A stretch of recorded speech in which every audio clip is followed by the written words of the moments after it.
আসসালামু আলাইকুম স্যার। জি, ওয়ালাইকুম আসসালাম। স্যার, আমি আপনার কাছে আপনাকে আচ্ছা, দেখে আচ্ছা। আমি এদিকে আসলাম। স্যার, আমার একটা মোবাইল ফোন হারিয়ে গেছে। একটু উদ্ধার করে দিবেন স্যার। জি, স্যার, আমি থানায় যেতে ভয় পাচ্ছি। আচ্ছা, স্যার, মূলত আমার ফোনটা হারিয়ে গেছে। আমি বাসে ছিলাম। তো বাস থেকে নামার সময় আমার ফোন পকেটে ছিল, সিটে আমি বসা ছিলাম, পকেটে ছিল। নামার আচ্ছা, ঠিক পরে আছে। যখন আমি আপনাকে বিস্তারিত খুলে বলতেছি, আপনার সাথে সাথে আমার দর্শকদের উদ্দেশ্য আমি বলবো, ঠিক আছে? তো আসসালামু আলাইকুম। আপনারা সবাই কেমন আছেন? এই যে এক সম্মানিত এক ভাই আসলো, আমি রাস্তায় দাঁড়িয়ে আছিলাম, তো আমাকে দেখে আসলো। তো ভাইয়ের মোবাইল হারিয়ে গেছে। এখন সে থানায় যাবে, জিডি করবে, খুব ভয় করতেছে তার।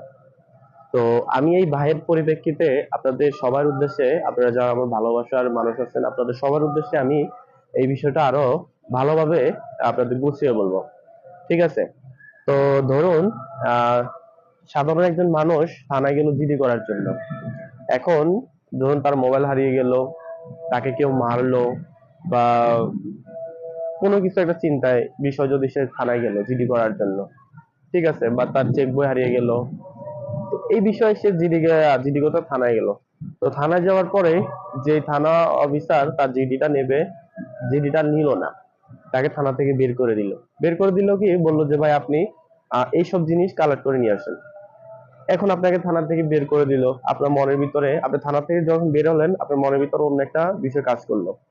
আমি কি টাকা দিইনি, তার জন্য কি আমাকে থানা থেকে বের করে দিছে?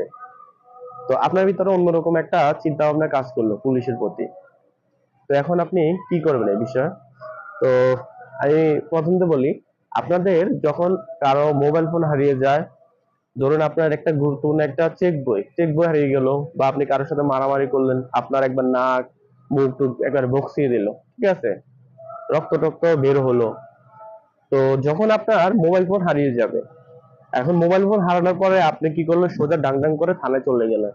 থানায় গিয়ে আপনি জিডি করবেন।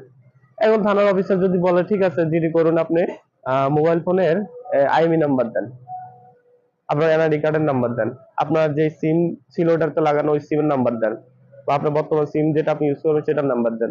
তো এগুলো আপনি কিচ্ছুই জানেন না, কোনো ধারণাই আপনার নাই, তা আপনি দিবেন কি? তো ভাই, যখন আপনার মোবাইল ফোন হারাবে, আপনি এই মোবাইল ফোন হারানোর সঙ্গে সঙ্গে তো এমনি আপনার মন খারাপ।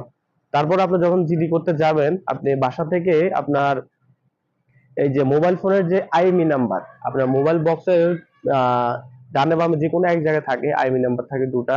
এটা আপনি খাতার ভিতরে লিখে নিয়ে যাবেন। আপনার মোবাইল বক্স নিতে হবে না, ঠিক আছে? তো এটা নিয়ে আপনি থানায় যাবেন, সুন্দর মতো আপনার যে অফিসার আপনার জিডি নেওয়ার কথা নেবে, আপনাকে ফেরত দেবে না। এখন আরেকটা কথা হলো, আপনার চেক বই হারিয়ে গেল। এখন কি করবেন? চেক বই হারিয়ে গেল, অবশ্যই চেক বইটা কিন্তু খুবই গুরুত্বপূর্ণ একটা বিষয়। আপনি যখন কোনো ব্যাংকের চেক বই নেবেন, তখন অবশ্যই প্রথম 6 পৃষ্ঠা আপনি ফটোকপি করে রাখবেন আপনার কাছে। তো এখন আপনি রাখলেন না, তো আপনি যেই ব্যাংক থেকে আপনি চেক বইটা নিয়েছেন, তো সেই ব্যাংকের সাথে কথা বলবেন। সেই ব্যাংকের আপনার চেক বই অনুযায়ী আপনার যে একটা ইয়ে আছে, ইস্যুকৃত একটা নাম্বার আছে, সেটা সিরিয়াল নাম্বার যেটা আছে ওটার অনুযায়ী একটা স্টেটমেন্ট নেবেন, ঠিক আছে? তো এটা নিয়ে আপনি চলে যাবেন, কোন জায়গাটা হারিয়েছে সেই স্থানের ঠিকানা বিকানা সবকিছু বিস্তারিত বলবেন, ঠিক আছে? তো চেক বই এভাবে আপনি জিডি করতে পারবেন। তো আরেকটা বিষয় হলো, আপনি কারোর সাথে মারামারি করলেন, মারামারি করার ফলে সে আপনার নাক ফাটিয়ে দিল, নাক থেকে রক্ত বের হচ্ছে, কপাল ফাটিয়ে দিল, হাত ভেঙে দিল, এগুলা কিন্তু আপনার চিকিৎসা করতে হবে। মানে এমন একটা অবস্থা করেছে, আপনার চিকিৎসা করতে হবে। এখন আপনি যে এলাকা থাকেন, সেই এলাকার যে স্বাস্থ্য কমপ্লেক্স, সেটার ভিতরে আপনি গেলেন, বা একটা হসপিটালে আপনি ভর্তি হলেন, 2 দিন থাকলেন। তো 2 দিন থাকার পর আপনাকে যে মেরেছে, তার নামে আপনি মামলা করবেন, জিডি করবেন। এখন আপনি যদি সোজা এই অসুস্থ মানে অসুস্থ মানুষ, আপনি হসপিটাল থেকে বের হয়ে রাগে মুগে বের হয়ে আপনি কি করলেন, থানায় চলে গেলেন জিডি করার জন্য, তাহলে কিন্তু জিডি নিবে না। কেন নিবে না? আপনি যে 2 দিন ছিলেন, আপনার যে হসপিটালে ছিলেন সেই হসপিটালতে আপনাকে যে মেরেছে, গুরুতর যেভাবে আপনি অসুস্থ হয়ে পড়েছেন, আপনার ক্ষত কোথায় আছে, কোথায় রক্তক্ষরণ হয়েছে, সবগুলো আপনার বিস্তারিত ওই হসপিটালে যে কর্তৃপক্ষ আছে, যে আপনার রিসিপশন আছে, সেখান থেকে আপনি এটা কালেক্ট করবেন। তো ওখান থেকে বিস্তারিত লিখে কালেক্ট করে আপনি এই বিষয়টা নিয়ে ওখান থেকেও স্বাস্থ্য কমপ্লেক্স থেকে যে অফিসার আছে তার থেকে একটা সাইন নিয়ে নেবেন যে আপনাকে যে মেরেছে এটার একটা প্রমাণ। তো এইসব সবকিছু নিয়ে আপনি থানায় চলে যাবেন জিডি করার জন্য। তো জিডি জিডি কিন্তু আপনার নিবে এখন, কারণ এটা প্রমাণ আছে। ঠিক আছে, আপনাকে যে মেরেছে সেটা প্রমাণ কিন্তু এই কাগজে লেখা আছে, আপনার রক্ত যে বের হয়েছে কাগজে লেখা আছে। ঠিক আছে, একবার সিম্পল বিষয়।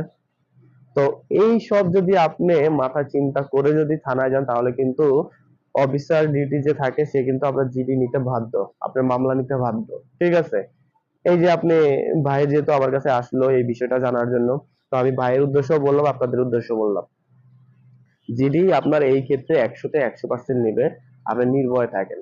ঠিক আছে, তো পুলিশের প্রতি খারাপ চিন্তা ভাবনা যখন আপনার আসবে, কেন আসবে সেটা আগে বিবেচনা করবেন। ঠিক আছে, খারাপ বিবেচনা আনার আগে চিন্তা করবেন। তো ভালো থাকবেন, সুস্থ থাকবেন, আর আমার এই ভিডিওটা অনেকের মাঝে শেয়ার করে দিতে পারেন যারা এই বিষয়ে না জানে যে জিডি করব কি কি লাগবে, কি বিষয় জিডি করব, সেই বিষয়ের পিছনে যে এগুলো আছে বিষয়গুলো লাগে সেগুলো অবশ্যই কালেক্ট করে আবার জিডি করতে হবে, থানায় যেতে হবে, থানায় গিয়ে জিডি করতে পারবো, সমস্যা নেই। তো এই ভিডিওটা শেয়ার করে দিবেন, যারা জানে তারা তারা জানে, আর যারা না জানে তাদের জন্য অনেক উপকার হবে। তো ভালো থাকবেন, সুস্থ থাকবেন, আল্লাহ হাফেজ।